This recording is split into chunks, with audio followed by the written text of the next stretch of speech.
Hey there, comic friends. I'm Travis, and it's the Comic Book Roundtable. Yay! It's by Kermit the Frog. Pretty good, isn't it? Yeah. Anyway, it's just me and Rez tonight. Mike's got important child type things going on, I think, something like that. So, and nobody else screamed and cried, "I want to come on," which somebody should. They're missing out. They're missing out not coming on talking comics. Anyway, so it's just me and Rez. I had to power read comics. I beat Rez. I think I read more comics than she did. but I didn't get all of my books read. But we're just gonna kind of tear through some of these, and we're gonna do the indie books last. That's typically what we end up doing a lot of times anyway. We're gonna talk some indie books, then we're gonna talk. Image Expo was this last week, and off air I was telling Rez, "Hey, Image Expo is this week," and Rez is like, "What? I don't know what that is." Anyway, so we're gonna talk that. They announced like 24 or so books or whatever. So we'll kind of look at those because me and Rez like to read the independent books. So we'll talk a little bit about that stuff and whatnot. But we're going to talk Marvel first because, of course, we're talking Marvel first because neither me nor Rez read any Marvel books this week. I do know the big news that I heard from Marvel, and it really wasn't from Marvel. I heard it from Chris Samney, who I am a huge fan of Chris Samney's work. He just finished his last Captain America book, and he just finished his contract with Marvel. He is no longer an exclusive Marvel artist. He's been with them for 10 years, and I'm super excited because he's not working for Marvel anymore. That means two things, right? That either means that he is going to come to DC, which excites me because, man, put him on any book and I'm going to read it. I don't care what it is in the DC universe. Kick everybody else off Batman and let him do his own Batman book. As far as I'm concerned, I don't care, whatever. My fantasy is I actually have a con sketch from him that has Doctor Strange and the Phantom Stranger and Dr. Fate on it. I would love to see a buddy magic show, a magic comic, whatever. Or he's going to do something independent. He's going to do some independent work, which I'm just as excited for. He's got a big enough name that he should be able to pull his own weight with a book. He should be able to do a saga or whatever, where everybody would jump in and read his books a lot. So excited about that as far as Marvel type news. They've been losing quite a few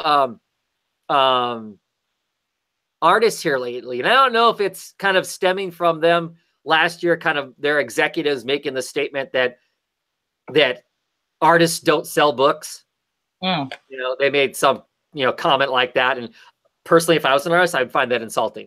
Anyway, so that's it for my Marvel news wise. Can't think of anything else off the top of my head. This weekend, second season of Jessica Jones. No, next weekend. This coming weekend, March 2nd is the second. I believe is when the second season of Jessica Jones kicks in. I won't be watching it right away because I'll be at Emerald City Comic Con, but not long after. Yeah, you'll be right on it, huh? Yeah, because that's one of my favorite ones. I love Jessica Jones. So I'm pretty stoked about it. She looks just as salty. They've been running commercials on regular television, and she seems just as salty as she was in the first season. So I'm looking forward to it. It looks like we're going to dive deeper into, who is she? Where'd she get her powers from? I'm curious to see how they write all of that. Curious to see who the villains end up being in it. So yeah, excited for that. Anything else? I can't think of anything else. I know I had something. Keep talking. Marvel-wise? Well, if you think of it, we can jump back to it. Okay. DC. I'm going to talk a few DC books. I didn't get many read. I got some Superman books and stuff like that. I'm going to start with this one because I'm kind of bummed about it. It's The Brave and the Bold, and this is Batman and Wonder Woman, issue 1 of 6. Lehman Sharp does the art and writes the story. Love his art. He's got this kind of classic illustration, kind of an art that is beautiful. I wasn't terribly excited about the story. It seemed very, it felt like I was reading an 80s comic book, but there was a little too much, well, it's just a little, it's just a little too much of this kind of, I don't know. The best telling me what's going. telling me what's going on instead of showing me what's going on, I guess. The best things came out of the 80s. Well, that's true. Don't get me wrong. Mid 80s are some of my favorite comic books. Okay. Watch your okay. Okay. Whatever. I'm just saying there's parts of it. There's elements of the 80s era of comics and a little before that I'm happy to not have around. So whereas it looked beautiful, this book looked gorgeous. It just really does. His art is so good. But there's lots of this just, small little panels, and I don't know. I just couldn't I wasn't excited by it. I just wasn't really, there's a kind of a, quasi love scene in here between Wonder Woman and Steve Rogers. I wasn't into that. I don't know. It was them being all, cute and cuddly, and my job, sends me off to, war every so often. And Wonder Woman's like, well, my job sends me off to whatever. Wouldn't we just like to have this time? And they're up in down in the Antarctic, hidden away in this little cabin. So they have no cell service, no Wi-Fi, no nothing. So no one can find them, and they can have their fun. And this god shows up to kind of wreck their fun or whatever. But they're like, there's not even any heat here. And I'm thinking, how are they surviving? I mean, I know Wonder Woman's hot and all, but how are they surviving in the Antarctic if they have no electricity? Because where's the heat coming from? Was my thought. It's like there's trees they can chop down. It's not like any of that stuff. Ryan C is here. It must be a slow night at work. And Ryan says that Brave and the Bold was a stupid book. And I hate to say that, but it really wasn't. Yeah, I mean, I don't know. Stupid. Stupid is, I don't want to be mean. I love the art, but the story did not grab me. And I made myself get through it. Thank you, Carlos. Carlos nailed it. What I was trying to get across, that I was using dumb person's words, I guess. Great art, but very heavy exposition heavy, which it was. It was just a lot of, like I like to say, blah blah blah blah blah. And so I was kind of a letdown, because I was excited for it. I mean, I'm still going to get all of it. It's Brave and the Bold. I'm a knucklehead. It's one of those things I collect, the Brave and the Bold. So, and I'm hoping that now that we're into the story, maybe it'll get a little more exciting. But there's been a murder in the fairyland, the Celtic lore fairyland. They hauled in Wonder Woman to take care of it. But of course, it's a murder. It's a crime. There needs to be evidence, blah, blah, blah. So of course, somehow that's going to rope, the detective Batman into it. But I don't know. I love those characters. I like those characters together. I don't buy the plot. So, I really did like this Batman, though. Maybe not a lot to it, as far as this was very unheavy on exposition. Batman issue number 41. I absolutely love the Janin art in it. It is beautiful. I like this Poison Ivy. Like I said, I know there's this contingent of people who out there who are saying, look, Poison Ivy shouldn't be a villain. She should be a hero. I kind of like her being the anti-hero, or being on the hero's side sometimes, because that's the right thing to be, or that's the right thing to do. But I still like her as being at the ultimate end of the day. I like her being a person who says, look, humans are a plague on the planet, and they're a plague on plants. Humans have treated me horribly. Plants treat me nice. I'm siding with plants. Screw humanity. In this issue, she basically supposedly takes over 7.6 billion people in the world. And like Catwoman and Batman are about the only people she has not taken over. She's hit them with some sort of a pheromone or whatever. Batman managed to inoculate himself and inoculate Catwoman. So it's the two of them versus everybody. But like I said, love the art. I like the idea of it. I like Poison Ivy being this way. They play off of her being, because when Poison Ivy was originally introduced in the DC universe, she was kind of the lover anyway. And she's always kind of flirting with Batman and whatnot. But I liked her in this because she basically makes everybody love her, from Superman to Wonder Woman to everybody. So I liked it, and I think she looks gorgeous, and I love the big giant spreads of her and her power, and she's taking over Alfred and talk to Bruce Wayne and all of them. And I don't know, I liked it. Ryan C didn't. He didn't like it. He said the premise for Batman was absurd. If Ivy could take over the whole world, why didn't she do it before? Was it what is the illustrator? Who's the illustrator? Janin. It was Janin. Michael Janin. Okay, yeah. Okay. He shows up and does arcs every so often.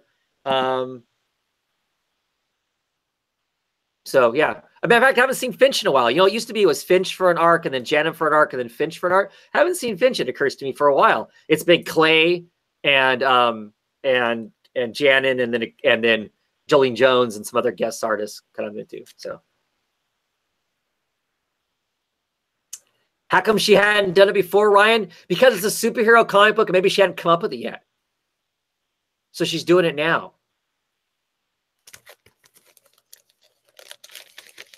I mean, the premise for superhero comics aren't watertight. They never have been. I mean, if that was the case, all superhero comics are absurd in some sense or another, I guess is how I see it as far as that goes. So I liked it. I had fun with it. Love the art. Not a lot going on in it in a way, but I still love the art of it. Super Sons issue number 13. Just a fun. I like the Super Sons. I like these two characters together. I think that they make a great team. This comic is going away. May solicitations, it doesn't exist. Neither does the Teen Titans. Neither does Titans. They're doing some shuffling around, and I think in the process of that shuffling around, Tomasi, the writer of this, says that the book is coming back in some sense. There's surprises out there, so I don't know what that means. At any rate, in this issue, Talia Ghul shows up. She needs Damian for some work. She wants her son back. She thinks her son's life's being wasted away. Damian's having to go to school at the same school that John goes to school at now. He's going to regular school instead of going to assassin school. So, anyway, she shows up. She wants him back. She needs some work done because I guess this whole thing with the new line of comics, the new heroes, there's a character called the Silencer who's like the ultimate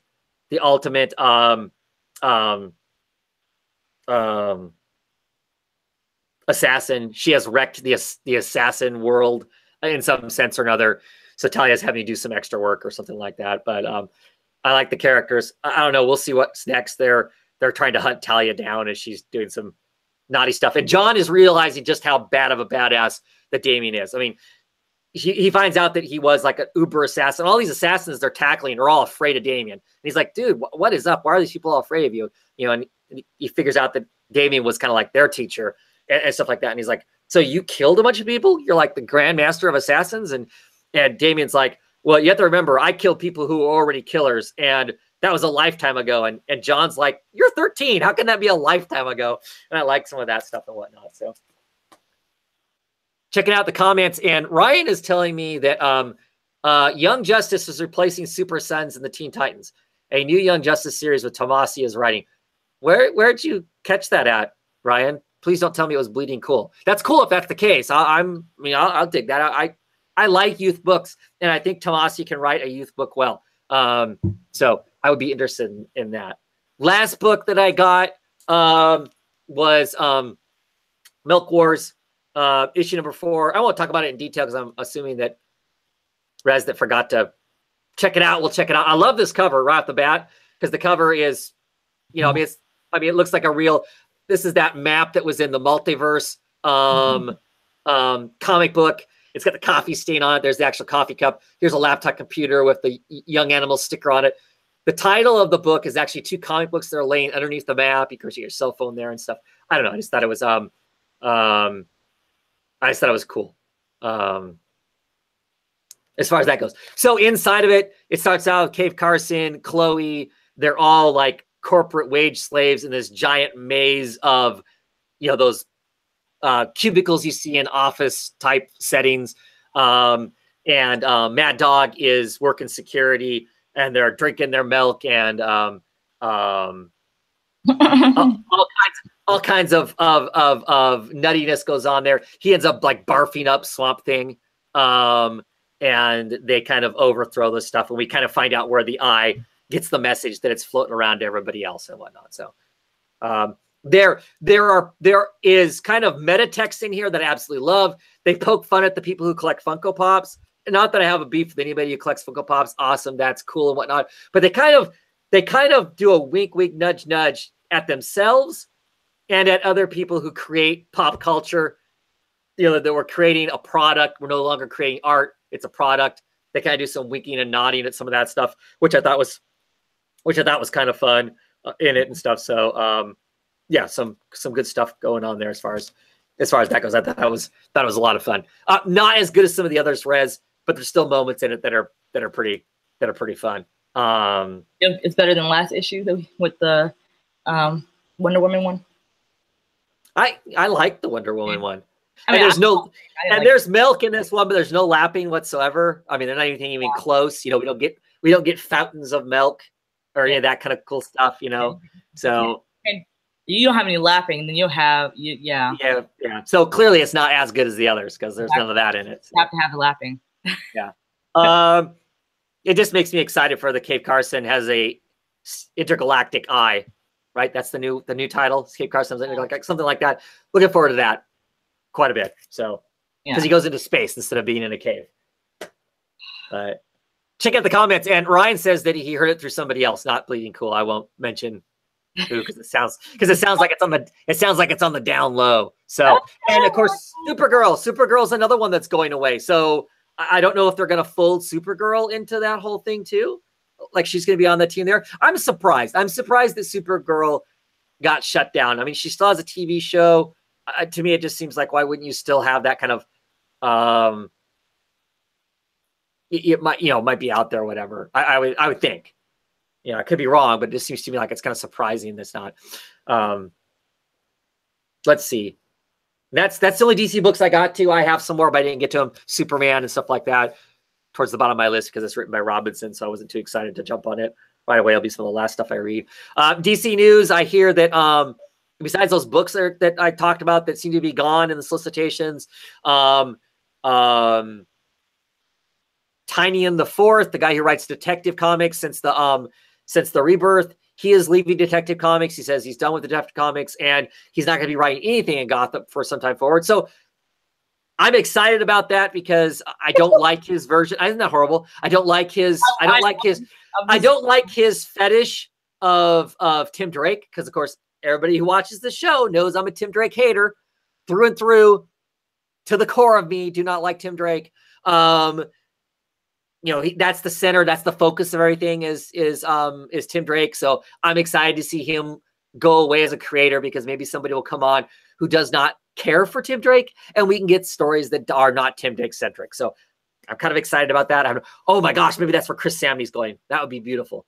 Put him on Detective Comics and let him just rock out. Maybe I'll jump back on because you remember I was reading Detective, so maybe I'll jump back on now that he's off. Because I have to be honest, I wasn't a big fan of Detective, and a lot of it was the writing. So, and I think a lot of it was the Monster Men and the whole victim syndicate that was. And then I didn't like Spoiler. Right. I didn't like Spoiler at all. I didn't like where her character was going. Now I liked Orphan. I did like Orphan.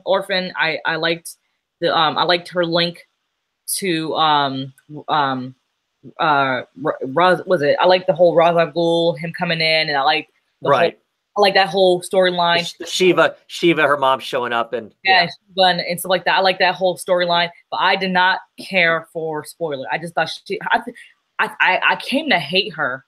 And I just, So you know what? Yeah. I mean, I get why she was acting the way she is, but at the same time, she's a brat, right? Yeah, she's a brat. Like I was like, fuck, yeah. I will jump on when he leaves. Yeah. So we'll see. We'll see what that ends up being like. So I'm watching the comments, and Ryan C says that the DC EU is falling apart.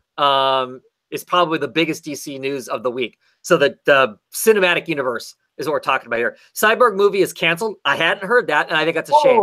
I didn't hear that either. I think that's a shame. I just think that they need to That didn't. I can't imagine. I mean, it would have to be written by smart people and directed by smart people. Joss Whedon's gonna. No, Joss Whedon was gonna do Batgirl, and he is off of Batgirl after sitting on it for a year and saying he couldn't think of a story to write for Batgirl. Which I don't know if that's true, but he's an idiot. He's an idiot. I'm not a big Joss Whedon fan anyway. I like Joss Whedon.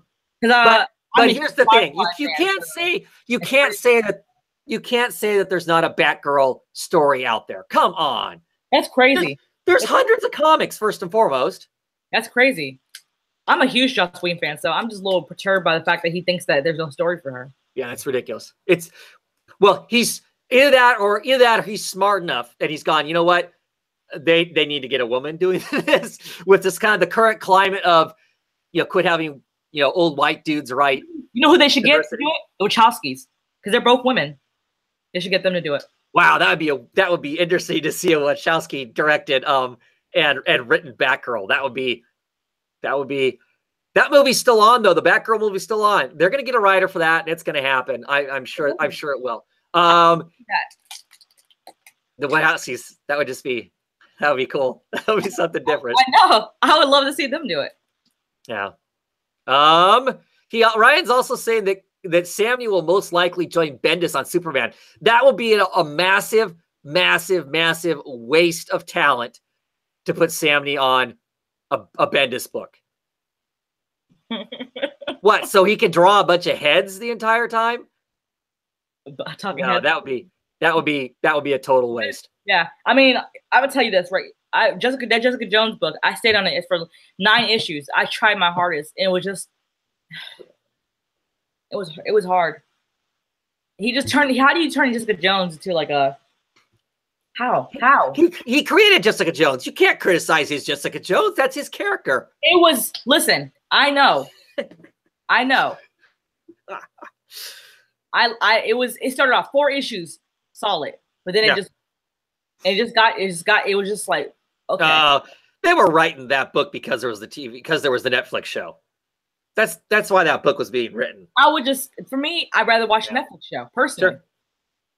After 4 issues, I was like, okay. I felt like I was coasting. It was coasting. It was just not. It was not. It didn't feel gritty. It didn't feel like. I felt like it was phoned. It phoned in. in. Well, I'm just saying that. For me, Bendis and Sammy are both talented people. I just think that Sammy has a different storytelling style than what Bendis does. I don't think the two. To me, it's a waste for both of them, quite frankly. Put Kevin McGuire on Superman with Bendis. Somebody who likes drawing, lots of faces and people making faces and stuff. That'd be awesome. But Sammy needs to be on something else. If he's going to work for DC, I'm not saying that's the case. I'd rather see Julian Tamaki back on something, to be honest. I like her writing. Whose? Tamaki. I don't know. She had wrote Supergirl. Remember she was writing on right. Mm-hmm. Supergirl. Right. Supergirl's gone. I know that the Bendis sisters are leaving Batgirl and Birds of Prey. Mm-hmm. I hear that so there's a lot of creator shift going on comic book wise. So be curious to see, are those books still going to be around? They say that they're doing other work for DC that's going to be released later on in the year. So just be curious to see where all that goes to. But interesting stuff in the works. I didn't really talk about also with Marvel, of course, they're relaunching their entire line. I hear rumors that they host a Comics Pro kind of convention where it's just like the retailers and the big companies talk to the realtors about it and retailers about it. And it sounded like that the Marvel people were somewhat hostile about protecting things and what was being said at the meetings. And I don't know what all that is completely about. So Ryan thinks that Batgirl and Birds of Prey is most likely going to be canceled, which is possible. It'll be careful. Like I said, change is sometimes good. We'll see where it goes to. About time to get new people telling some of these stories and maybe tell a different story or whatever. So, like I said, the only thing that is somewhat upsetting to me is the Super Sons thing. Young Justice type book with them in it would be fun. I still think it takes away some of, you know, their friendship and them just doing something together, but we'll see where that goes. I can't think of any other DC newsy type things. Nope. Want to talk some independent books? Yes, please. What do you want to talk about? Let's see. I think the thing that stuck out to me the most was Twisted Romance. Oh, really? Yes. Okay. And it was and surprisingly, the story that stuck out the most in Twisted Romance was not the illustrated one. It was the written one. Really? The prose in the middle. And you know what? I haven't read it. So what stood out about the prose in the middle? It was the best. And it took the longest because I have not read or written anything in a very long time. So I was like, I kept waiting for pictures to pop up in my head. I kept reading. I was like, this is taking too long.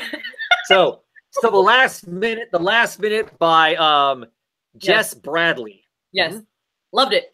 Freaking loved it. Okay. So this story told the story of a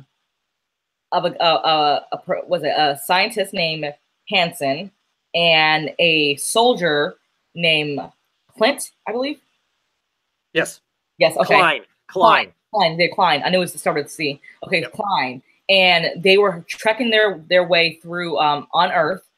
Earth is desolate. It is completely devastatingly empty. It's ravished. It's no more. It's completely gone. And it's taken over by an alien race. And they're trying to take a bomb, build it, and set it off near a portal. And they're trying to trek through the landscape. And you know, they obviously started off with a group of about 8 or 9 soldiers or personnel, and now it's just down to these two people, Hansen and Clinton.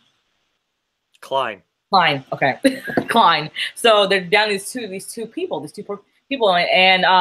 Klein's the man, Hansen's the woman, and you know, of course, you know, this Twisted Romance is romantic of sorts. But anyways, you know, during this this trek, you know, these two people, they're just, you know, trying to make their way through. They finally get to their destination, and Klein makes a revelation to Hansen that he loves her. He tells her, he says, hey, you know, I'm scared, and I just want to let you know I love you. And she tells him, well, I'm letting you know I don't feel the same.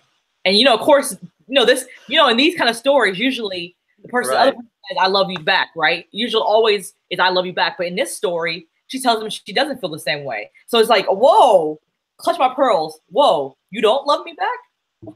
Oh my God. But he didn't say that. He's like, I know. He tells her he knows. She doesn't love it. So I'm like even more intrigued. I'm like, okay, whoa.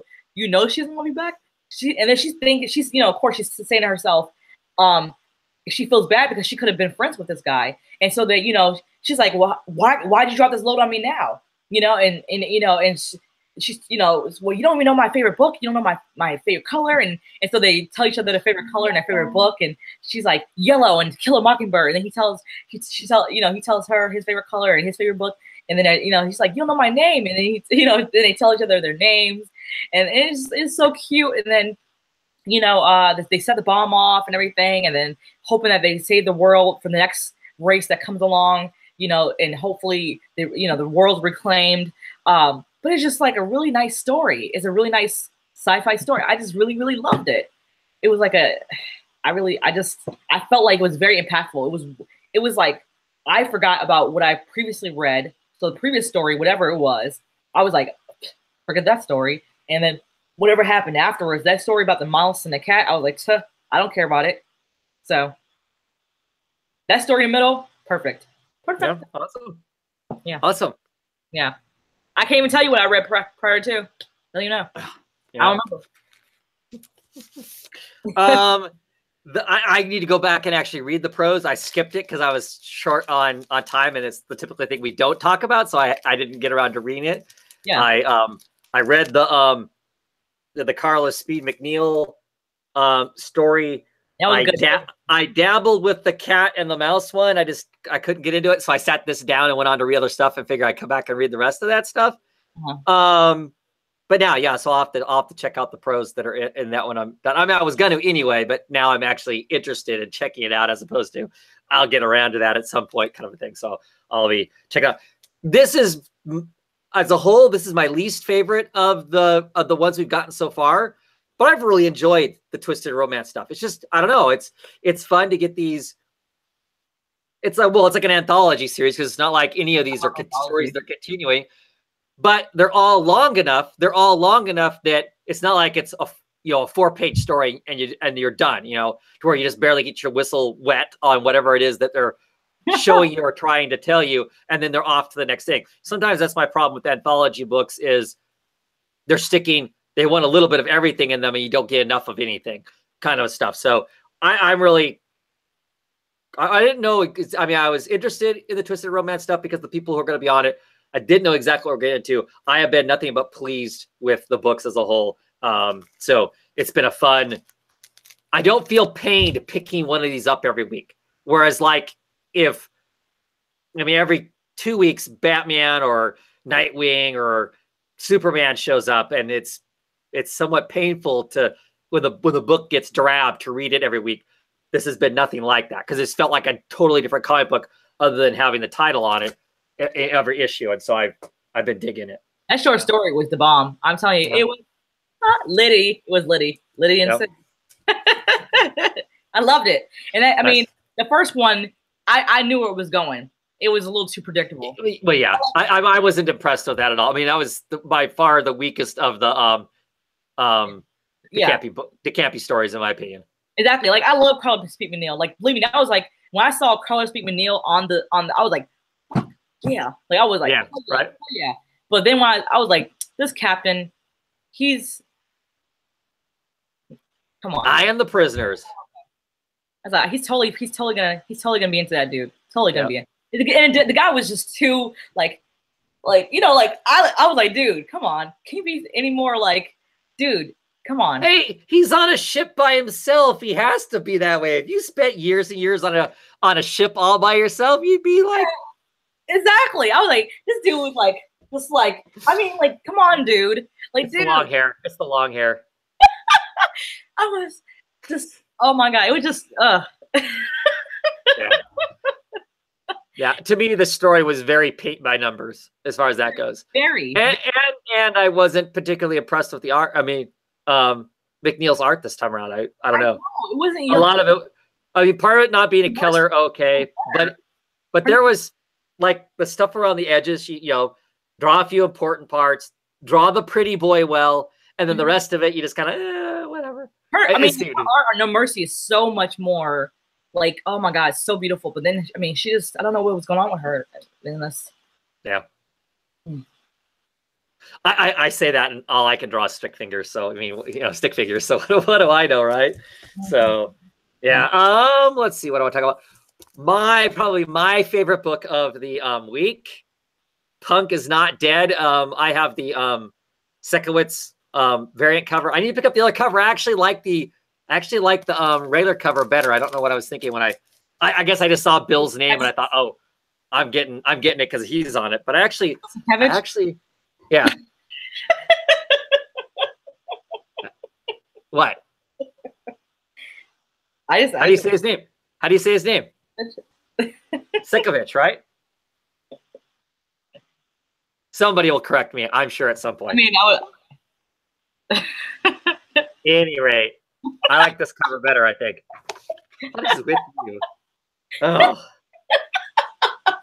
Are you laughing at me? No, I didn't. Any rate, I really love this book. I had no, I mean, anytime somebody throws punk in a title, I'm always like, Sin, Kev, Itch. Because I knew that, because that Clone 81 was here. So I knew that. Oh, it's in his Twitter title. There you go. I just look at his art. I don't, Oh, so when I say it, no, you don't even pay no mind to me. Yeah, you do me. See, here's my thing. Half the time I think, you know what, I'm just gonna pronounce things wrong because I know it's a thrill. It's a thrill for people to correct me. So it's like you do. It's like you do me. Okay, I'm gonna talk about the comic now. I love this comic. I mean, I pick up anything that's got the word punk in it, and I'm always apprehensive, how close to punk the music is it gonna be and whatnot. I really dug this. It's got this kid who does, fake reality TV show with his mom who does not want to be called mom in public. She wants to be called Julie because, in case there's some, hot single guys that want to joking about that slightly for some reason. I don't think she was. I mean, I think she was joking, but at the same time, I don't think she was joking. But I love the art. You get this Sid Vicious ghosty character in there that is haunting the airport because on his way home to be buried, his mother tripped with his ashes and spilled them, and he got sucked up into the air conditioning. So his body has been spread across the airport. So he's been haunting the airport since what, 79 or something like that is when Sid died, I believe. And then you got this whole occult thing in the middle of it that I had no idea was even in the book, and I love occult stuff. So you get this haunting going on there at the Prime Minister's palace, and this old woman shows up, and she goes about chasing down. Looks like she's like catching a rat or something, is what it seems like. And she's got this little demonic imp that supposedly shows up when, is attracted to loud music and like, I was playing some music, and I don't know. I like the elements. I love the art. I love looking in the background at the records that are laying around and stuff. There's Bad Motor Finger and what else was floating around the background of some of the stuff that I really dug. But the art, I don't know. I really, really, really like the art. And Mom gives Ferg for light reading, gives him Dante's Inferno. So he's sitting on the toilet reading Dante's Inferno when he meets the ghost of Sid, who's staying in the bathroom, calling people rude and commenting about their penises and being disgusted when they don't wash their hands when they leave the bathroom and stuff like that. And I don't know. And talking about their about their endowments. Yes, and the Ramones. Sid there's going, oh, your old lady, she's got some good music. He's got the Ramones there in hand, and Black Star, Lazarus from David Bowie. So yeah. So the hint is that there's some big bad supernatural thing that's coming, and they need to be prepared for it. There's a new guy has been hired by MI5, and he's been sent off to this obscure D4 agency that fights the occult. How did they kept pronouncing this a certain way so that the way I was like, how the hell are they pronouncing it? The way they D4. The four, yeah. The four. So, and they say it that way so it doesn't sound French because it's got like a, yeah. I can't remember what, I'm trying to find it. Well, like, it looks weird the way they pronounce it. Right, because it's got some like, I don't know, some Greek in the middle or something. Yeah. It uses a different alphabet in part of it. I was like, I can't even pronounce that shit the way it looks. It's D with a very, very small F, like a to the F power. Yeah. EUA is how it is. So anyway, so they say D4 is how they end up saying it. I don't know. I don't know. I dug it. I dug it a lot. I think it's interesting. It's got this little piece of back matter, which I guess is in the back of all of the Black Crown books. The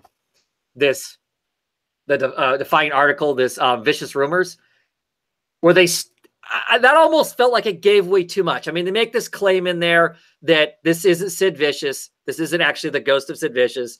This is a spirit that thinks that it's Sid. It almost, and that the spirit is the spirit of punk rock. And it feels to me like by telling us that, it almost gives away too much of what the story might be about. But I really dug it. I like I said, I loved everything about the book. I love the art, love the style of it, love the language, love the music. I don't know how actual punk rock it is. I don't know if how much we'll start exploring that, but I'm super excited by it. I really liked it. It was good stuff. Both creators, I believe, are at Emerald City Comic Con. So next week I will be chatting with them, I think. So I'm kind of excited about that too. So, a lot of fun. A lot of fun. What else, Rez? Let's see. Evolution. I loved it. Yes. It was so good. So we get more background on a few characters, and is our scientist, is he gone crazy? He's unhinged. Is he seeing stuff? I mean, is he actually seeing what's really going on? Or is he just think he's seeing it? He's just seeing the monsters everywhere now. I feel like it could be a bit of both. I mean, like, to be quite honest, I feel like he's seeing things, but I also feel like he is seeing things. Right. Well, it's like that. I think he has seen stuff, but when he's like walking down the street and he just starts yelling at people like he's schizophrenic. Yeah. I don't think those people are all monsters. I think. Yeah. I mean, because he's lacking in sleep. So you remember, he hasn't been popping pills and and energy drinks stuff. He's not getting sleep. He's not. Yeah. So there is a lack of sufficient rest and vitamins and deficiencies there. You know, there's a lot of things going on there. So and then there's one. And did you see that check that girl got? $221,000 that girl got. Yeah. How come I don't have friends like that? How come my parents aren't friends with people like that, right? I was like, damn, girl. Yeah. That man was just like, he was so snooty. I was like, damn. And then that girl. Yeah, but you know how he explains it. You know, I did all this stuff for your parents. They wouldn't let me pay. You know, they wouldn't let me pay. I wanted to be invested in it too. Mm-hmm. Your parents wouldn't let me. So I mean, he does a good job of making her feel okay with taking this money. That her girlfriend has said, dude, don't take that money, because I mean that money's gonna be like a albatross around hanging on your shoulders from now on if you take that money. So she's lying to her girlfriend saying, oh no, I didn't take the money. It's some insurance kind of thing that he's waggling. So it's okay to get money from the insurance people, but not just directly from him. So is this blood money? Is this hush money? What is this? I feel like this money is what he's described to her as continuing to get him what he wants. These snuff films. That's what it is. He described to her what, in all essence, her parents got him art. That's what he called it. Art pieces throughout the years as, payment back for giving him, for him giving them the money to help save the theater. Yeah. And well, let's not forget the fact that he's all wrapped up in this big scarf and whatnot, but he has the scarf pulled to the side at one point, and there's the little tentacles coming out of his neck. Yeah. So he's clearly infected. Yeah. He's evolving, or whatever you want to say. So yeah, because I'm curious, now that she's taken the money and kind of moved away from him, how are these two women still involved in the greater picture? Mm-hmm. Or are they still? Yeah. I mean, or is it going to be more focused on this collector? Uh-huh. And there's also this nun, her showing this excommunicated priest him that she is, and then also finding out her past too, that she was once she witnessed a party, and at the party they had the creature biting off someone's head, and I mean, so she's witnessed this before, and now at one point being exposed to this, and then that's what made her decide to take the oath to become a nun. Now, oh yeah, Yeah. Now actually becoming a nun and taking a vow to become a nun, and then now being exposed to it and becoming a creature herself. This is absolutely insane. So I mean, this story is just becoming, oh my god, it's just so crazy. It's just good. It's just good. Yeah, I love it. Yeah, yeah, yeah. I mean, yeah, her showing her exposure, and like I said, and our RXCDC guy who is just completely losing it. I mean, he is so. Yeah, I'm gonna bring y'all out into the light. He says, "Is I'm coming for you. I'm coming for all of you." He's got this giant bag full of hypodermic needles and stuff. So, yeah, where it goes from there, I don't know. It's but seriously digging it. I really like this comic. I love the art. I mean, that's, you know, a big part of it is the art and the coloring. Boyd's coloring, choosing to color the different panels the way they do, the different settings the way they do, really helps. I think cement the story and what's going on and stuff like that. So yeah. Yep.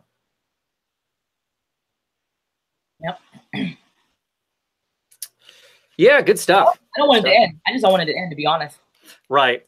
Well, I hope it's selling. I hope when it gets to the trade level, it sells well enough that we'll keep seeing around, that it's keeping people keeps people in the business of doing it. I hope, because I'm really digging it. Like I said, I like that style that artist has and whatnot. So I hope that he can stay employed doing the type of work he's doing and whatnot. So exactly. There's that. Yeah, I think half of the creators on that book, half the writers are going to be, no, 3 of the writers are going to be there. I know that Kenny is going to be there. How do you say his name? Bella? Sebla? Is that how you say it? How do you say it? Bella? Yeah, going to be there. And I know Williams is going to be there too. So. Okay, cool beans. Maybe I'll get a chance to chat with them. Artist isn't going to be there, though, which is going to be kind of a bummer. But let's see. I want to talk about this Vertigo book. Okay. The American Way, Those Above and Below. Issue number 6. Did we know this was going to end at issue 6? Mm-hmm. Oh, we did the whole time, huh? I guess I thought maybe it was going to be ongoing. I don't know. The way the story is being told, I felt like it was going to be an ongoing. That there's going to be some excitement in this issue, but then it would move on to something else. You know, keep going. I guess with this issue, it still feels like you could clearly do more. They left it in a position they could do more. I enjoyed the book. It felt a little slow in the middle. I liked. Okay, Ryan's saying also that it was announced as a 6-part. Somewhere along the way, I guess I missed that and was just thinking I was just going to be reading a long book that would tell me some sort of long story about these characters. I like this setting. I like this environment. I like these characters. I want to see another one. I enjoyed this. I'd like to see another thing. You know, they touch on some decent social commentary in there. You know, it's this issue, has our older heroes trying to make amends for choices and mistakes they made in the past, and it sets up future heroes that are making bad choices and are going to have to live with the choices that they've made also. And so I like that kind of element of the story telling that was in it. So yeah, so I mean, like I said, I enjoyed it. I kind of wish there was more. I hope it's not like 10 years before we see more, because like I said, I enjoyed this. It's got some good stuff in it. I think they could dive even deeper into a lot of the social commentary that was in the book. And some of it felt, the way the story starts out, the way it ends, it felt like some of the storytelling was like really fast. Like they start to introduce ideas of something and then just kind of, okay, it's done. Which I thought was unfortunate. I guess that's why I felt like it was going to be a longer book, because it felt like there'd be a lot longer to totally develop some of the story ideas that were in it. So, did you read that one, Rez? American Way? Yeah. No, I didn't get that one. I'll be backtracking. Yeah. Any others you want to talk about? Yes. Ice cream. Oh, you talked about Ice Cream Man, because of course I forgot to order issue number 2 and I haven't gotten it yet. But how is it? I was going to request it. Well, it's too late. It was too late to get it, and so I decided, no, okay, forget it. I'll I'll pick it up at the con, or I will pick it up from Midtown Comics or something. I'll have a copy sent to me. So, okay. What you think? So, is it written like an anthology? It has some characters that are reoccurring around it, but there's like a new spooky story each time? No. The only person that was recurring, but they didn't make it known that they were reoccurring, was that one detective. But they didn't say that she was recurring. It just the person looked familiar. They didn't say. Okay. Whatever 7, whatever she's called, H7 or F7 or L7, whatever. Yeah, L7's as a band. Never mind. Yeah, and then also who's and of course Ice Cream Man. I mean, but right. Yeah, but this it feels like a separate story. Like he to me, what's familiar. I guess the same setup is that this Ice Cream Man creates havoc and death everywhere he goes. Like he goes to somewhere, like he goes to different towns, and he parks his truck somewhere, and everywhere he goes, there's gonna be serious death. That is he a werewolf in this one too? No, he's not a werewolf at all. He just he leaves his truck. Okay, so there's junkies in the house. They there's one man, he's going through withdrawal with his girlfriend, and she's trying to get him to feel better. And she's talking to him, and she's talking about how she has only $30 between them, and she's gonna go and try to figure out a way to get him to feel better. And while she's out trying to find something to help him feel better, she decides to go and she hears the ice cream truck music, and she decides to go and steal the ice cream truck. And while she's driving the ice cream truck, she crashes into this old man and old woman about to go to their appointment, and she kills this old man. And then she crashes to the car, and right dead smack into the old man and the woman who's in the car with the old man, and she tells them, "Give me your money."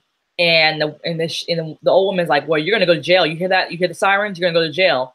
And she shoots the old woman dead, and then runs, and it ends up running right back to the house where the boyfriend is. And the Ice Cream Man says, "Hey, Karen, you hear those sirens? They're getting close. I can give you your fix. I can give you your one last fix. It's only enough for one, and only enough for you. Mine's the purest and sweetest. You can take it, or you can give it to your boyfriend. Which is it?" And of course, her being a junkie and want her last fix, she decides to take it, and she overdoses.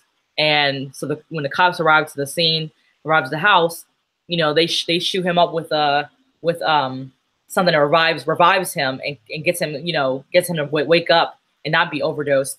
She, of course, is dead, completely dead. And so she's dead on arrival. He decides to go through rehab, and when he's going through rehab, you see this like little, I guess he's reading a letter of her, telling him, the whole time, she's like, "Hey, Jimbo, I hope you don't have to meet me anytime soon. I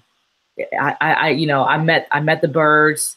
I met heaven. It's the sweetest, this and this and this, just like junkie talk and stuff like that." Mm-hmm. It was really crazy. It was just like a very odd issue.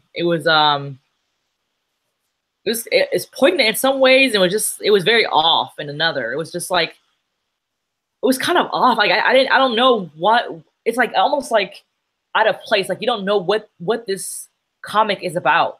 Like I kind of feel like I don't know what Ice Cream Man is, if that makes sense. He's temptation, obviously. Yeah, he's temptation, but it's kind of like I like it, but then at the same time it's like, wow. So it's like he's cruising his ice cream truck through the outer limits, basically, and he's part of the outer limits. Yeah. Huh? Yeah. Cool. I liked it, but then I thought, yeah, wow, this is. I look forward to getting it and reading it. Yeah. So sounds cool. A lot of it was spent in her head.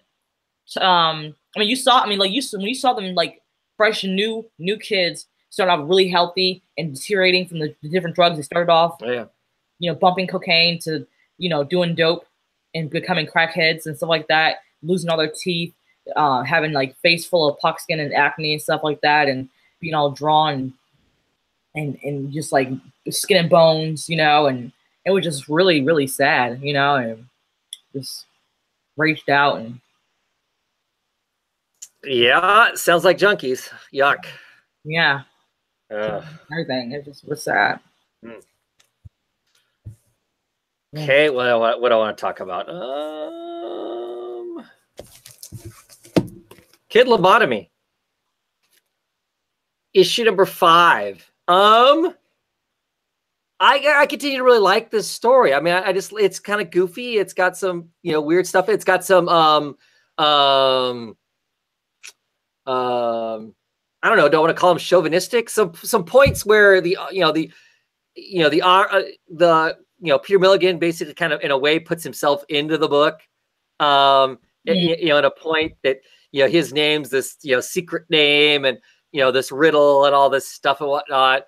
I'm not sure how to talk about the book in this format. I like it. I like it, but it's a book I don't know who I would recommend it to, because it's clearly not for everybody, kind of a thing. I think it's curious to find out that Rosebud is walking around with one of Kid's hearts. Kid was born with 2 hearts, we find out, and she basically died, and they had to do a heart transplant, and he had an extra heart. She's literally alive because of him and the potential conflict that was there and whatnot. I thought that was interesting. I don't know. I like I said, I enjoyed it. It's one of those kind of things that takes a long time. When Peter Milligan's writing this kind of stuff, it takes a long time for it to all mature into the story that he's wanting to tell. Sometimes he makes it to that point. Sometimes he doesn't get to, because the book gets shut down before he can cement some of that stuff down the way that he wants to and whatnot. But I said, I don't know. I'm really just enjoying all the aspects of it. It's got a lot of what I would consider classic Milligan kind of stuff in it. And as a long-term fan of that, I dig that. Did you read this issue? I read a few pages. I didn't get to read all of it. Okay. Okay. But yeah, I mean, it's this kind of strange thing. I mean, the next issue is the end of this arc, so I guess we'll see what transpires past that. I just don't know. I'm curious as to what the sales of this kind of a book are like, what the audience is, for this book, beyond those of us who read Milligan because it's really Milligan, kind of a thing. I think you're going to get a few people who read the book because Tess Flowers is doing the art and they're fans of Tess Flowers and what she has gone through, what her experiences are in her business. I don't know what, is beyond that. So I don't know. Like I said, I dig it, but I don't know. I know people who don't, though, too. So look at the comments. Ryan C. says that he really dug this issue of Kid Lobotomy. The first issue didn't sell me, but now it reads like vintage Milligan. Okay. Particularly period shade, when he and Kathy and Lenny ran the hotel. Yeah, basically. So, and he's saying that sales are around 16,000, which I would think for a small print book is relatively decent, because I mean, if the cutoff for the big 2 is 20,000, aroundish 23,000 to 20,000, I would think 16,000's doing pretty well.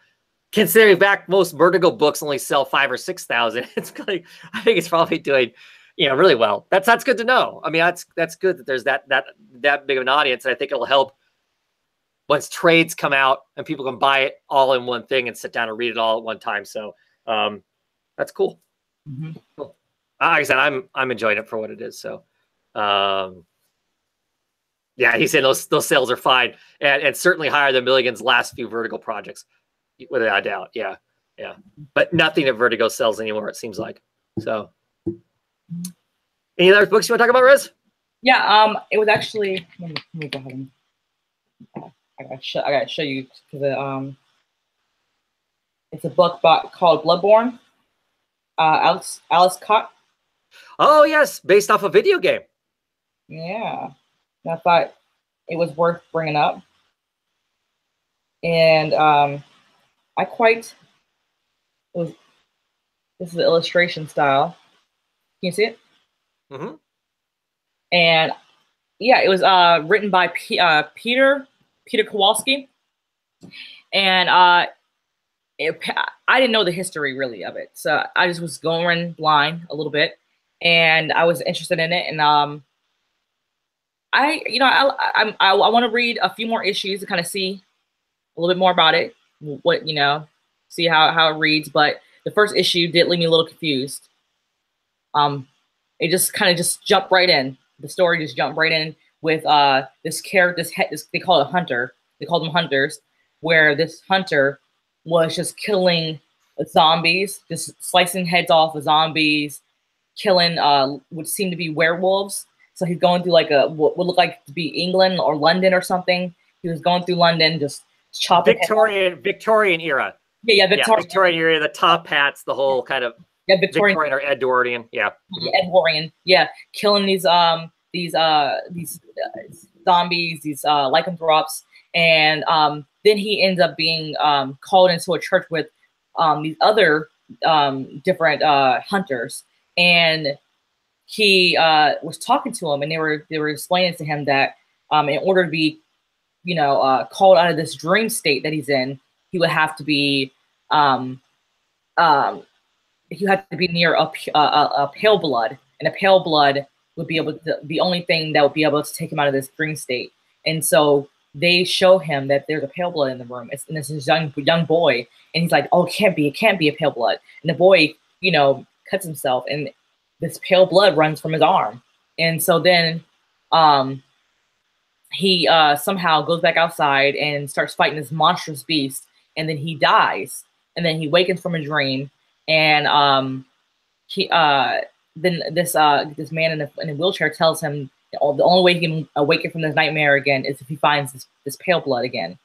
And so he has to start all over again and has to find a pale blood. So I guess that's where the confusion started for me, Mm-hmm. So that's where the issue ended. So that's why I want to find, I want to read another issue and find out more of the mythology behind this comic. What's the deal with this? Right. Right. So Cusack Clone 81 is correcting you on your pronunciation. It's Olish caught. Okay. And so he's saying, see, he can correct you too, not just me. And he's also saying, like I said, the Bloodborne is based on a video game. Who is it? So probably what? Who is correcting me? Cusack Clone 81. The person is always correcting us. And see now, Leash. So I don't know, whatever. But it's the comic is based on a video game, and so probably they assume you know the video game. So when you're reading it, you're already kind of filled in on some of that stuff. I find the video game infuriating. And Dark Souls. Yeah. Okay, so that's why you knew. It and Dark Souls just make me want to beat my head against the wall. I know about Dark Souls, and I actually read this. Is by the same people. The same people created this to create Dark Souls. It's just that this is.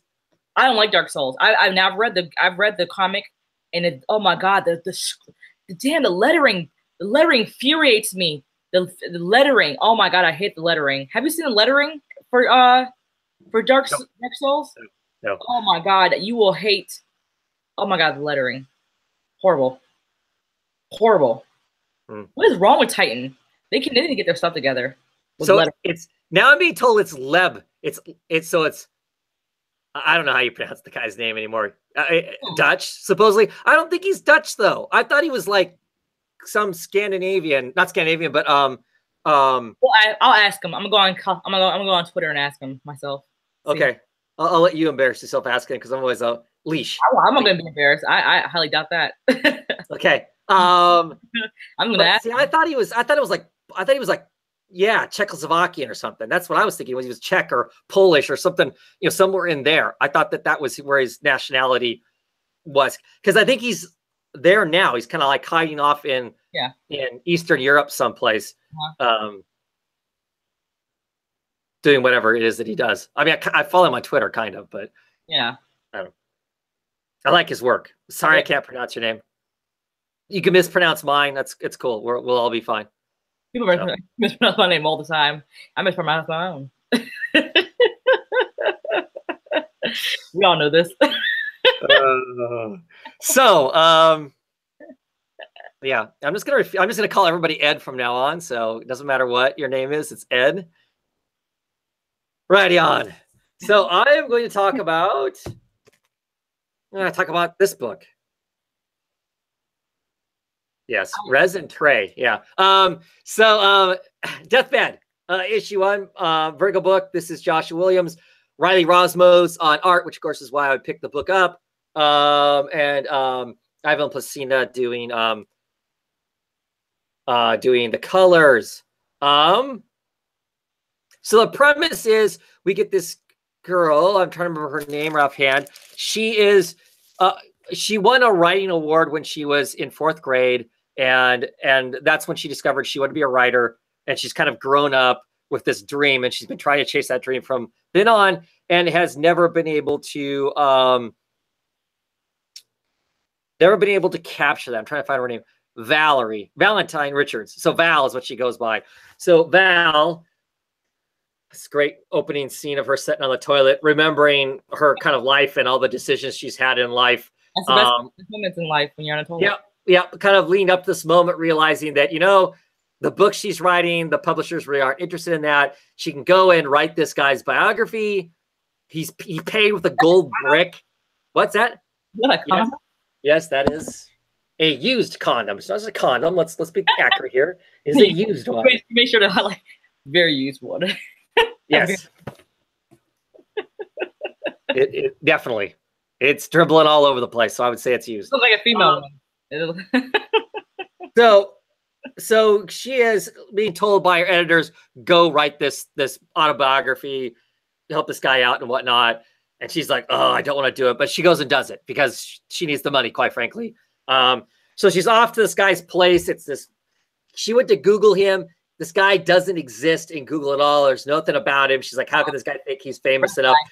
And it's all this stereotypical stuff. He lives in this mansion. It's raining. It's the stereotypical cold and dark and rainy night. That horrible starting out of a paragraph of a book. Have you seen that movie? Have you seen that movie Tusk? Yes. That's what. Yeah. Yeah, and it's all dank inside. The door creaks open. It's got every trope you could possibly think of. She's like, oh, the place is all dark and creepy. And she's like, oh, doesn't your guy believe in light and whatnot? And she's checking about the fact that she lies, checking out this guy has this giant pictures of all the things he's done in life. She goes to meet the guy. The guy's on his deathbed. She's kind of smart ass to him, gee, why do you think, anybody would want to read a story about you and stuff. And they have a little bit of banter back and forth. And he's like, he's kind of talking about how you'd be surprised at all this different, stuff that's going on. And he whips the sheets back off the bed. He's an old guy, old geezer with a beard. And, but he's buff as all get out. But he throws the sheets back, but the lightning's cracking. And you see these guys creeping. They look like zombies with swords and all kinds of crazy crap. And at the last second, he rips the sheets off. He's totally buck naked. Johnson dangling around there. He's got a belt wrapped around his waist that's got all kinds of knives and ammo belts and guns.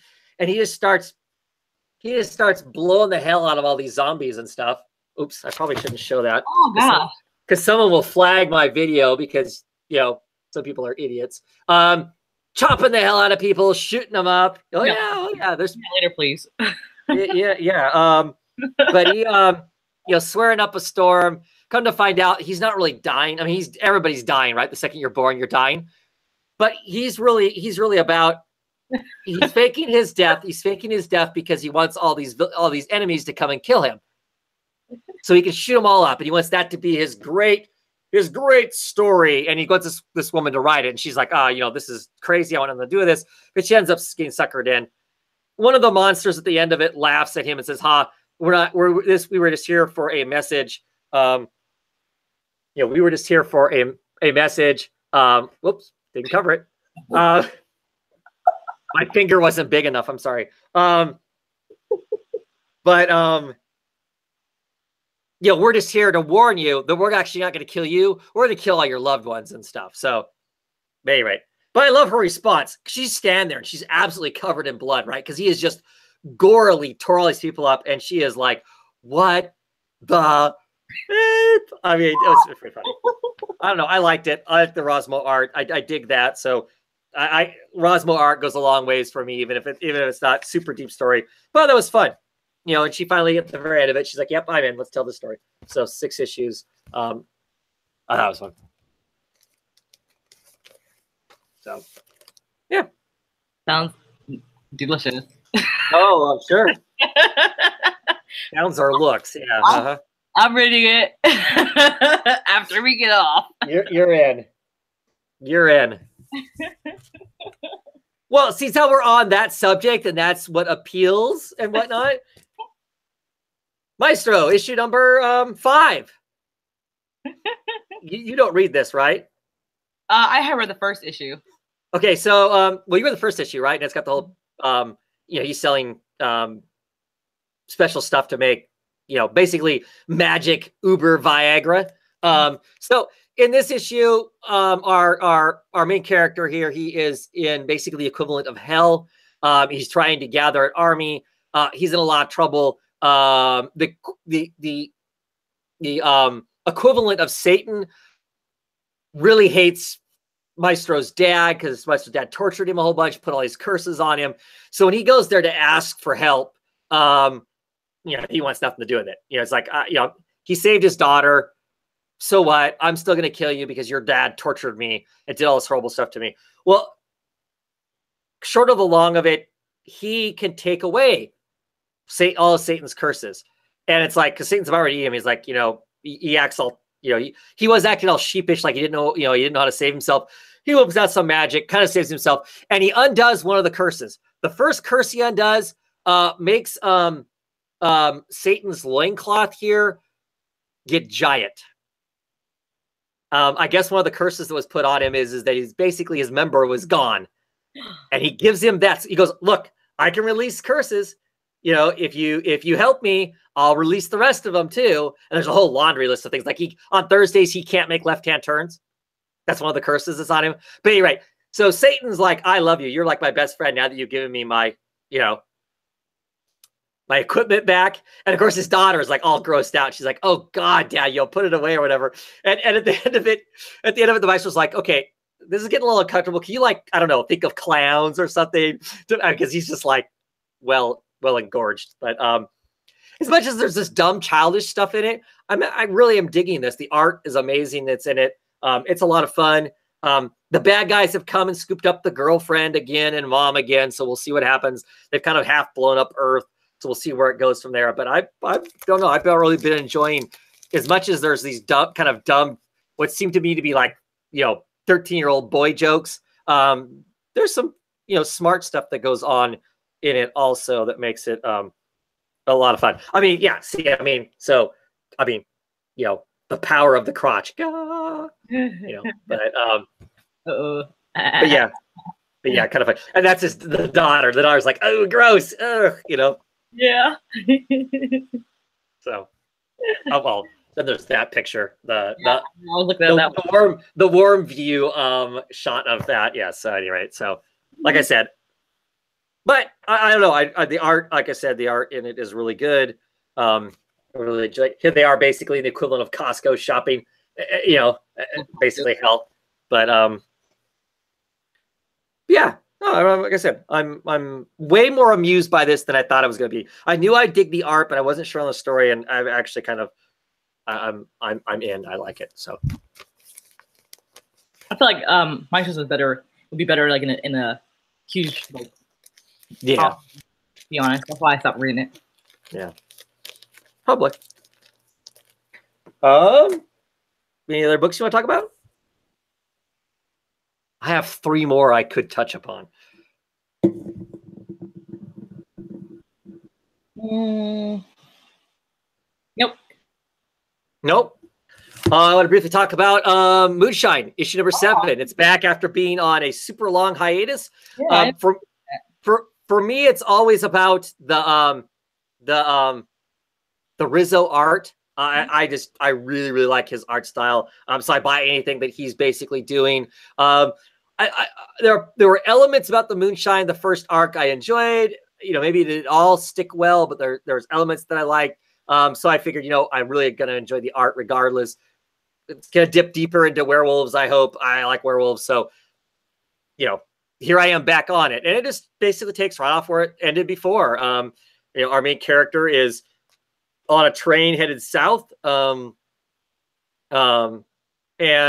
he's kind of figure out stuff. I thought maybe they would skip over what happened with the whole Moonshiners. Nope, they're still doing that Moonshiner and stuff, so there's still the element going on there. These creepy Italians have moved into this town in Kentucky, and they're going to take care of the Moonshiners, and what they don't realize is the Moonshiners have werewolves amongst them, and we'll see how it all pans out. The art, like I said, it is beautiful. At the end of this, our main character gets thumped on the head and gets hauled off in chains because he, of course, was riding on a train illegally, and now he's part of a chain gang and some sort of a work prison is what it looks like. So we'll see, how that all plays out. The story is fine. The art continues for me to be super top notch. I really enjoy the heck out of it. Birthright, the end of an arc. We find out the final what it was to get the Nevermind attached to Mikey, our chosen one hero. That ultimately gets broken in this issue, and we find out what the aftermath of that is. This is going to be made into a feature-length film. Birthright is. I'm curious to see how they squish. This is now on issue 30. How they squish 30 issues into a movie, I have no idea. The one thing I want to see out of the movie, though, is they better not chicken shit out on Mikey's beard. They better get some dude playing Mikey who's got a big ass beard, because Mikey has probably got the best beard in comics. So, yeah, I'm still enjoying it. I mean, this is kind of a lackluster end to an arc, but I want to see what the longer is of it. Jason Momoa would be a good person to play Mikey. I mean, at least as far as looks go, he's buff enough and whatnot. That's for sure. Yeah. So says the people's in the comments. And lastly, I want to talk Hellboy, the BPRD 1955. This is a single issue, the Burning Season, and it reads like a typical Mignola one-shot kind of a story with Hellboy. They show up. There's a little bit of mystery. They get into some of it. They get kind of an idea of what's going on. They tangle with the monster at the end, and then it's done in some sense, whether it's fixed or they leave it alone or they decide whatever, kind of a thing, attempts to flesh out little bits and pieces about the characters and whatnot. I like the Hellboy universe and the stuff that's in it. So I enjoyed these one shots. I really like the Rivera art, both Apollo and Joe. Great Dave Stewart coloring on it. I just, like I said, for me, I'm always happy when these little one shots or 3-shot series come out. I just, read them for what they are and enjoy them. Cause like I said, I like the universe and stuff that adds to that universe. I continue to dig. So, and that is it. I didn't get to any of my other books, which is a pile of DC books like Justice League and Batwoman and Superman and Sex Criminals and Monsters. I did not get to read yet. So, but anyway, indie news. If you want to hear what, so Image Expo was last week. Every year, Image does their Image Expo, where they basically bring in the creators they're really excited about that are supposedly going to release books this year. And I say supposedly because it seems like some years Image Expo has a less than a 50% success rate at actually releasing the books that they say that they're going to release. So how many of these books will we actually see in print? I have no idea. But do you want to look at them, Rez, and give an opinion one way or the other? What I'm going to do is I'm going to attempt to screen share here. I am using IGN, kind of has a like at least a cover picture of sorts of the book and a little blurb that says what the book is about. So I am going to, like I said, I'm going to attempt to screen share this, and we'll see how this goes. Let's see. I am going to share. Okay, so I'm hoping that that is showing. It is. Okay, so it right now is showing the it's showing the Todd McFarlane production announcements of this. 24 books were announced this last week, and this is some of the ones that fall under Todd McFarlane stuff. So I don't know if that means that these are all books that I didn't realize that Todd McFarlane was responsible for Sam and Twitch, but these are some of the books that are going to come out. So Spawn creator, Spawn creator and Image co-founder Todd McFarlane was a big focus for part of the expo, and he was have 4 new projects supposedly that he was doing. So I'm just going to flip through these kind of quickly. I'm not a big Todd McFarlane fan. Are you, Rez? Not well. I'm a fan of Spawn. Okay. I was pulling that for a little while. But I'm not like a diehard, I have to have it right now fan. Okay. So McFarlane will be renewing his focus on the monthly Spawn comic as the series nears the 300 mark, supposedly. So upcoming stories will focus on classic villains like the Clown, Overkill, and a new version of the Violator, supposedly. So, and then there's this medieval Spawn and Switchblade. So it's going to be a crossover miniseries between Witchblade and Spawn, written by Brian Hooligan and artist Brian Haberling. Are going to do that crossover, I guess. They don't really have any information on Sam and Twitch. Like I said, I didn't realize that it was a McFarlane product. I've read some Sam and Twitch in the past that I've really liked. So I have I'd be curious myself. Yeah, so I'd be curious to see what that ends up being like. I may check that out. And then there's the Spawn Kills the Image universe as a sequel to the recent one-shot, though this time it'll unfold as a full-fledged mini-series. So I guess he's going to go through the Image universe and kill everything. Kind of like the whole Deadpool thing, which yuck, yuck, yuck, yuck, yuck, and by the way, yuck. So, Ryan Reynolds is Deadpool. Okay, so let's move on. Then there is finally McFarlane will be debuting an entirely new property inspired by the recent Me Too movement. So, oh boy, nothing like having a old white guy talk about Me Too. But the series vigilante heroine will lead assistance to those impacted by sexual harassment. I don't know. I don't know who's doing this or not. What? You don't know if you should be, if you're offended by it or not? Yeah, that's kind of where I am. Let me scroll down. I've got the actual Image page up too. Let me look at it and see if it says. I'm affected by Me Too, so I'm just saying, And so let me look and see if it tells me it doesn't say who the creators are. So I don't know if he's actually doing it himself.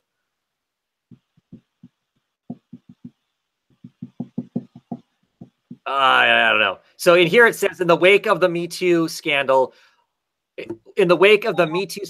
arises a teenage hero who is tired of being pushed around and abused by the actions of others. This new character, Misery, will help out those innocent people who have been victimized by the evil that is spread across the entire planet. Stories will go globally as Misery tries to discover exactly how to control her powers and how to make others feel her misery. To me, that just sounds awful. Yeah, I don't like how they're calling this scandal one. That wording bothers me. Yeah, I don't like that. I don't like how I just don't like the whole premise. I don't like it. I feel triggered. Yeah, to me, I don't know. It does not. I feel like it's not. I mean, cool if he's got this idea, but he should be enlisting completely different creators. I don't know who they are, but yeah. I don't know. It does not. It feels. Yeah. Right. I mean, if this is written by I don't know, Rose McGowan and some other people doing I don't know. Then maybe I'd feel a little different about it, but yeah, maybe someone who knows who has some authenticity to right. Adds more authenticity to it. I don't know.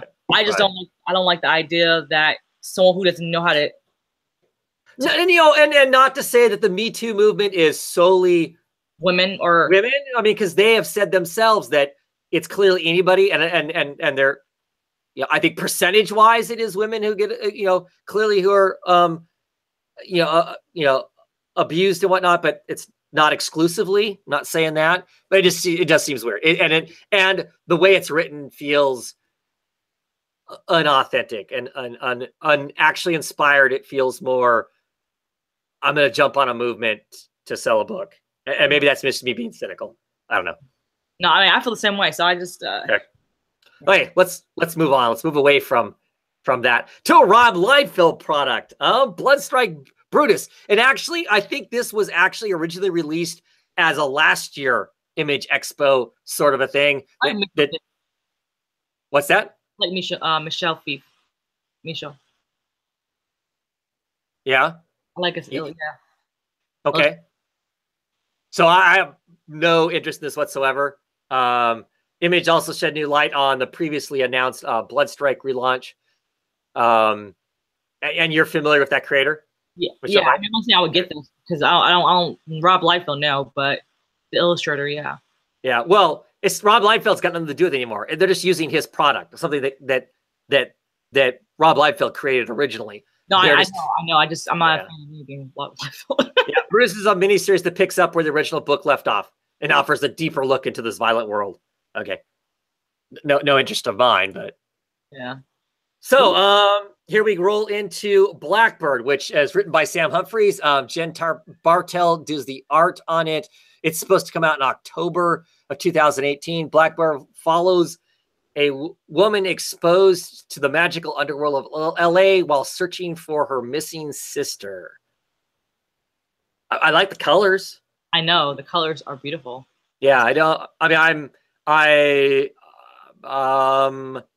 know what I don't know. There's enough there to really make me super excited about the book. I'm hot and cold on the writing. Sam Humphries. I really like some of his stuff, and some of his other stuff. I just Connor meets Riverdale. I'll pass. And sound like a good description to me. Yeah. So yeah, right. So it's a modern fantasy story best describes as Harry Potter meets Riverdale. Follows a young woman named Nina who discovers a neon lit world of magic masters in Los Angeles. Now they've kidnapped her sister, and Nina is the only one that can save her. Yes, Blackbird is a labor of love, coming of age story, and a beautiful people doing insane things with magic. Oh wow! No.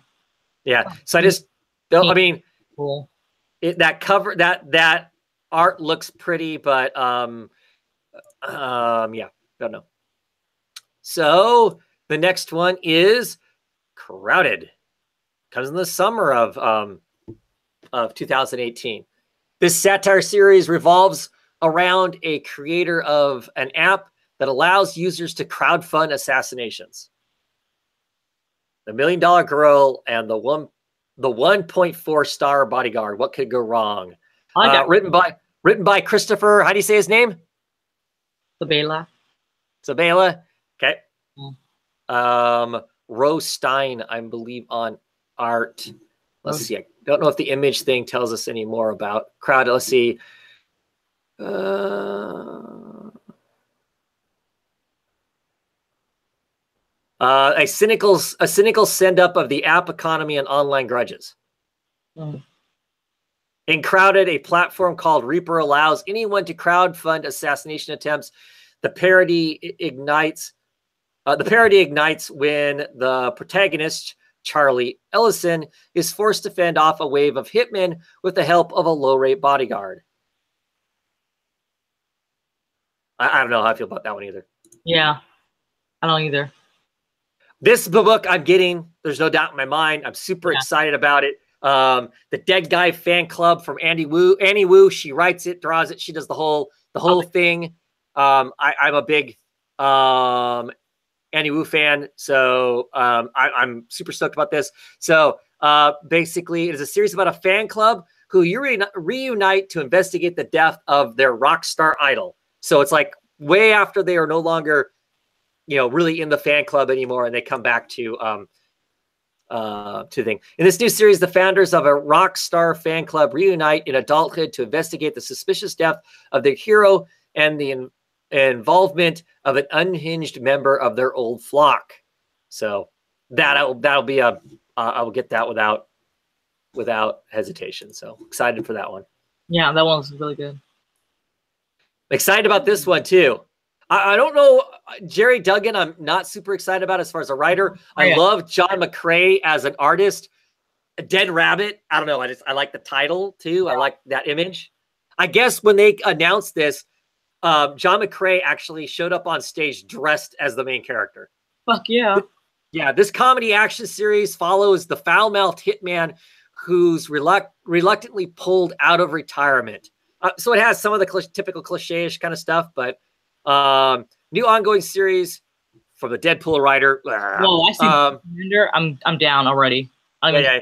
Okay. So let's see. Teamed up with colorist Mike Spencer. A raucous series about Martin Dobbs, a hot-tempered, foul-mouthed former mercenary gun for hire who's forced out of retirement with predictably funny and violent results. A shades of Unforgiven, The Equalizer, and Robin Hood. I love that. I love Equalizer. I love it. Yeah. So I'm down for that. This is another book I'm super excited about. I dig Remender's work.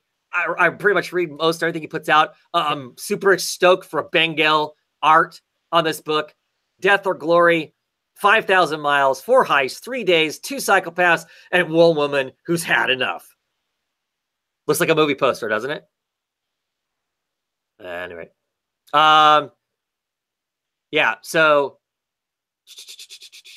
Death and Glory pairs Rick Remender with acclaimed French artist Bengal for a story about a trucker struggling to pull off a dangerous haul in a world where automation makes her job obsolete. Do you want to know the more details? Mm-hmm. Let's see here. Bengal brings fans a high-speed convoy crime thriller rocketing across the American West that examines our dwindling freedoms and the price paid by those who fight for an untethered life on the open road. Meet Glory. Don't care for the name, but okay. Meet Glory. Raised free in a convoy off the grid amid the last-minute women truckers fighting automation to continue living the American mythology of the open road. Now, in order to pay for her beloved dying father's surgery, Glory has 3 days to pull off 4 dangerous cross-country heists with mob killers, crooked cops, and a psycho ex-husband all out to bring her in or die trying. So, I'm excited about that. I'll definitely begin that. Yeah, all that. Super stoked about this book. This is the elusive J.H. Williams III's secret project that he's been posting little bits and pieces of pictures of for, I don't know, a couple years now, it seems like. Echo Lands. So I'm a huge J.H. Williams III fan of his art and whatnot. Hayden Blackman helping him write the book. Dave Stewart doing the colors. I don't care what the story is. It's going to be such gorgeous eye candy. That's what I'm excited about. I'll be curious to see how long they can maintain a schedule. But I'm assuming he's got a ton of this in the can because of how long he's been working on it. Let's see. Fantasy-oriented series about a thief eluding an angry wizard and his golem, which that sounds horrible. That description of it sounds... Yeah, very elusive. Yeah, so let's see here. There's more here, though, right? Right. Let's see here. A team up with, let's see, all new myth fiction genre mashup series, Echolands, a tale where the last war on Earth starts with Hope's sticky fingers. On a world that has forgotten its own history, the key to excavating the past is in the hands of a young thief who must escape a vengeful wizard and his unstoppable golem. That still doesn't tell us hardly anything. But I have to admit, I don't care because it's, for me, all about the art. So, one of those books. Here's a book I'm interested in. You skipped one. Did I skip one? Looked like you did. Oh, I did. Let's make sure here. Sorry. Farmland. This is art and story by Rob Gulleroy, who did Chew, right? Yeah. Was the artist for Chew. It's about a farmer who returns to his fields and finds something terrible waiting for him. Okay, that doesn't tell us anything. Let's go back to the image. Let's see. Farmland follows Ezekiel Jenkins, a family man, a new agrarian who returns to his family fields, but the nightmarish crops give a new meaning to ear of corn and fingerling potatoes. What is these people's obsession with food stuff? This is a story that's been very dear to me for quite some time, and I'm obviously thrilled to finally announce it. Said Gilroy, I can't wait to introduce the readers to the wonderful and horrific world of farmland. So it doesn't tell us a whole lot. I don't know what I think about that. I want to hear more about it before I'm invested in that. I'm gonna get it because I like Chew, so I loved Chew a lot. So. Okay. So now on to Juke Joint. Yeah. So follow the rules at Juke Joint or else. Horror miniseries. I'm getting it. What's that? Anything that says Juke in it, I'm getting it. Yeah, it's kind of where I'm at too. Actually, I love this picture. You know, everybody's back there dancing away. Of course, there's one person right about the middle. I don't know.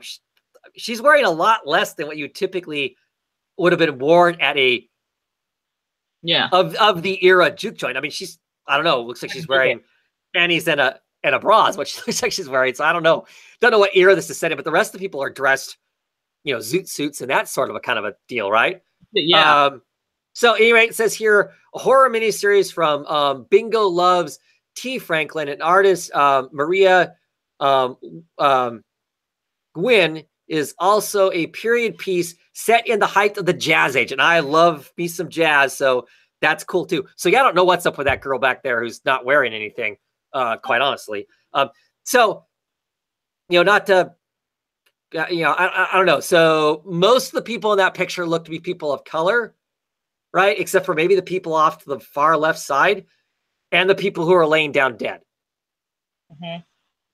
So let's see here what this says. Let's see. Juke Joint is a 5-issue miniseries, 5-issue time period horror miniseries about a brothel jazz club exposing the social evils of racism, rape, domestic violence, and inequality. Sounds like a laugh, doesn't it? Because of its subject matter, Juke Joint is set to launch in October 18th in time for Domestic Violence Awareness Month. Franklin and Wynn will work with Image Comics to coordinate special charity variants to benefit Joyful Heart, a nonprofit foundation, which places a focus on healing, education, and advocacy. So, well, could be interesting. I'm in. I mean, for me, 5 issues isn't a commitment to anything too long. If it looks like this, the picture here, I'm in because it looks cool. Yeah, me too. Hey, let's see. So this is Last Siege.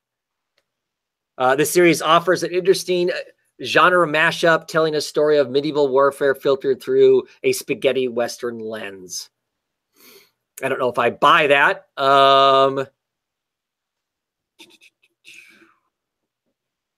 So it's written by Landry Walker, who did Danger Club, is the big thing that they did, and Justin Greenwood, who did The Fuse and Stumptown.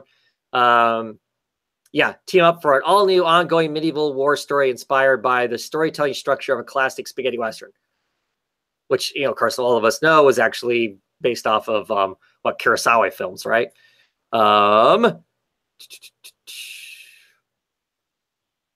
That's about what it says about it. So I don't know. I like those genres. I don't know if I want to hear more about this though before I get way into it. So next up we have Leviathan, written by Lehman. Let's see here. Choose John Lehman and the Manhattan Project's Nick Patera join forces for a book about a group of foolhardy magicians who accidentally summoned Godzilla-esque monster. So what is up with the magic books this time around? I love this. Yeah, that looks. Oh my god. Damn, it looks good. Yeah. Yeah, all the colors on it, whatnot. Let's see what is see if this says anything else about it. In Leviathan, a group of millennials, them damn millennials, trying to do a black magic ritual for laughs and end up summoning a demonic giant monster determined to kill them all. Coming this summer.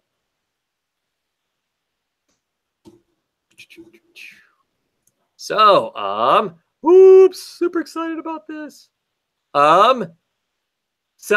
This is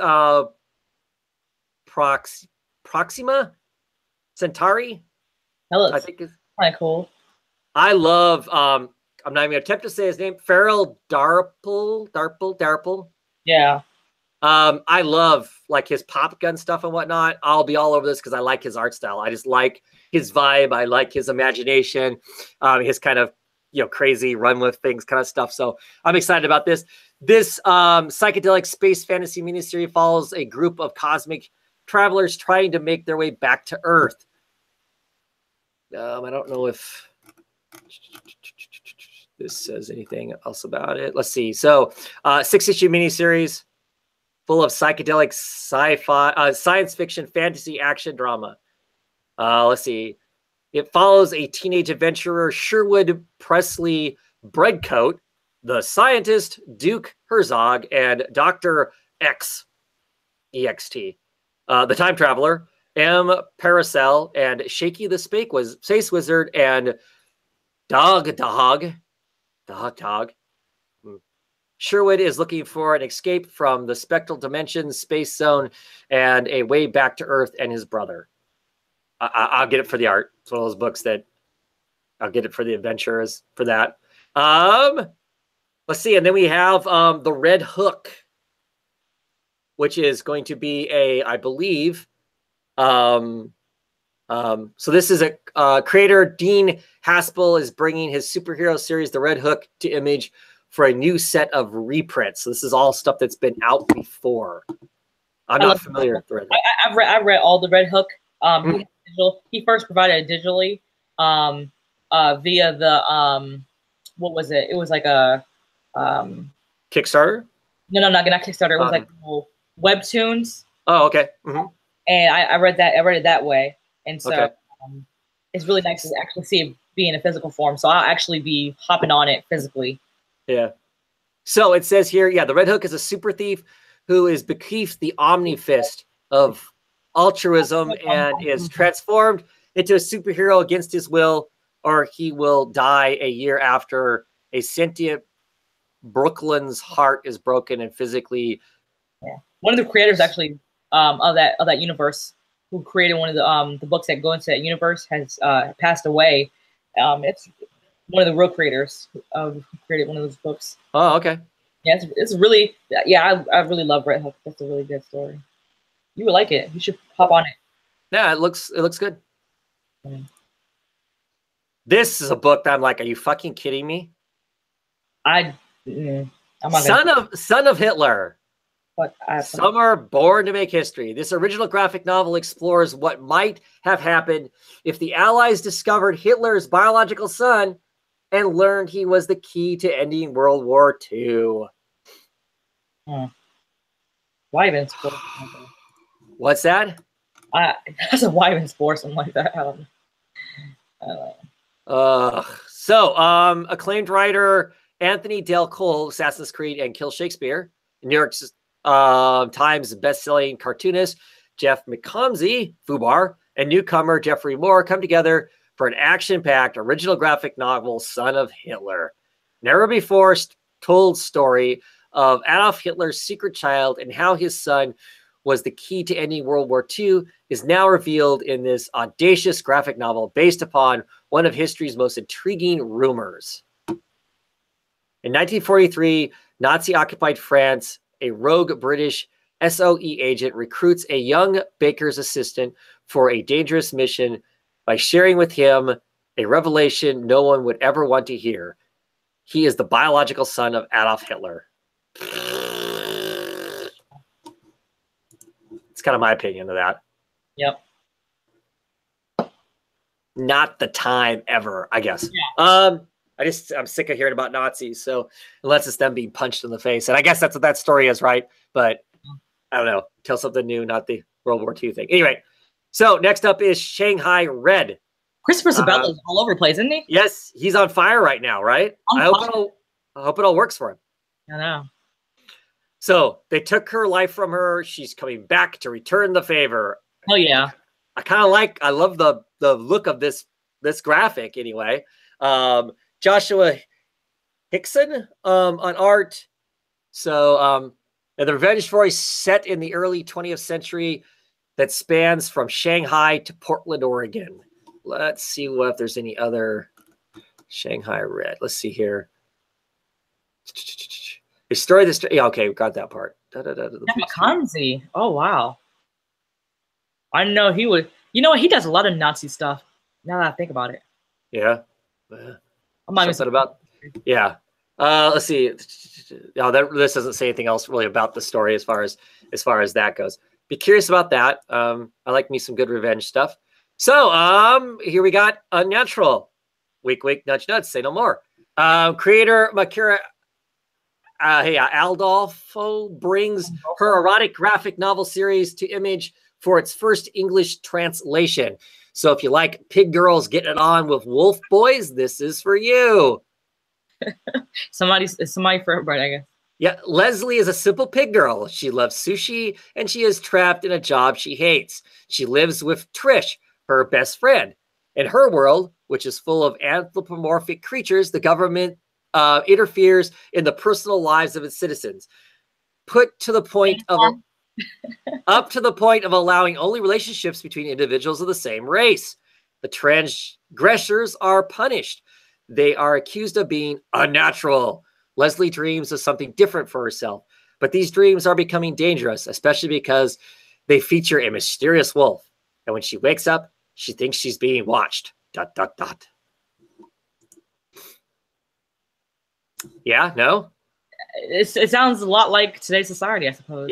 I think that's kind of what it is. It's anthropomorphic commentary on that. So next up, we have Jody LaHup. Oh boy, Nathan Fox and David Stewart, the Weatherman. I love Nathan Fox and Dave Stewart, so I'm down for the art of it just for that. The Future's Only Hope has 0% chance. So this cookie series from one of the minds behind Shirtless Bear Fighter follows an amnesiac Martian weatherman who's accused of carrying out the worst terrorist attack in Earth's history. I'll be checking this out just because I like the artists that on it and whatnot. So basically the premise is the premise is that basically he's a weatherman. He can't remember anything about himself. The government suddenly comes after him because they know who he is, and he has to kind of discover what the heck he did to make sure he doesn't do it again. Kind of a thing. Yeah, so I'm kind of excited about that one. And finally in this is, and I want this, if nothing else, solely for the title of it. What's the furthest place from here? I don't know. I just like that title for a comic. So this series reunites the creators of 4 Kids Walk Into a Bank, which I hear is awesome, for a tale about a gang of punks navigating a dangerous landscape in order to learn why civilization ended, is what that says. So what's the furthest place from here? What's the furthest place from here? Tells a story of a gang of young punks getting lost in the wasteland of America. After the youngest member disappears, their quest to find her may put them in a fight to survive against the most deadly terrain, the most dangerous gangs, and maybe even each other. Or maybe not. Either way, they're going to find out how the world ended. So, I don't know. I'm on board for that one just because of the long name. Clearly, these creators like long names for their titles. Because 4 Kids Walk Into a Bank is kind of a mouthful too. So, and that is it. Oh, really? That's 24 issues that they announced. Now, how many of those do we really see? I don't know. I mean, I'm still waiting for the Tula LaToy Warren Ellison book that was announced 2 or 3 years ago. So yeah, they don't all come to light, but we'll see how many of them actually make it to the actual paper and whatnot. So I remember I used to stock those announcements for trade, and I was like, when is this gonna come out? I remember I used to I used to have my feed, like my wish list ready for trades. Yeah. Hardcovers. And some of them never come to light or never finish. Yeah. The one thing I did skip over that Ryan C brought up was the whole Netflix Millar World titles, which I guess I skipped over that because I don't really care. Because that's all he's doing is putting out comic books in the hopes that somebody picks them up and they become, screen hits like Hit Girl and stuff like that. So Ryan says other big news, not that I really care. There's an image was that Image is going to be publishing the first Netflix Millar titles. Early rumor was Dark Horse was getting all of those. Yeah. That's kind of wondered if that was gonna be the case, but yeah. I don't have no interest in that whatsoever. Because I don't feel like he writes actually for comic books. I think he's writing for something else, and the endings are always twice as thick and 6 times as expensive. And that's why I didn't read this news issue 1 of Hit Girl that he wrote. His adventure of Hit Girl that he wrote. Yeah, I'm not interested. Yeah. Came out this week. I didn't write it because as soon as I saw Millar and I was like, I mean, and everyone was so fucking excited about Reborn. I was like, yeah, horrible. It's horrible. Yeah. And everybody was like, people got mad at me because I didn't like it. People had the audacity to get mad at me. To get mad at me for calling out what was really truly the truth. Yeah. About it being bad.